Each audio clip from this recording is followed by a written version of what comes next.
राति 3:30 हेलाणी हेले मो आखि की निद नाही कारण आमे जीवु पुरी। मो बो एठी परोटा भजा रेडी कर सलानी। खाई पी रेडी है आमे पहुंची जाइथिलु स्टेशन ने। 4 घंटा परे फाइनली आमे जगह पाखे पहुंची जाइथिलु।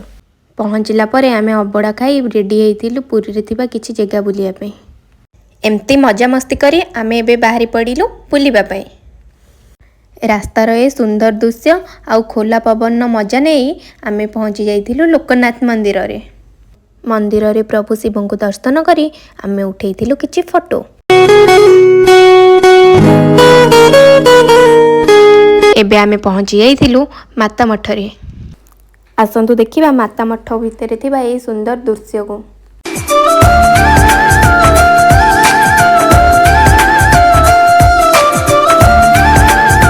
या परे आमे कुआडे गलु आपण मानकु आउ गोटे वीडियो रे देखैबी।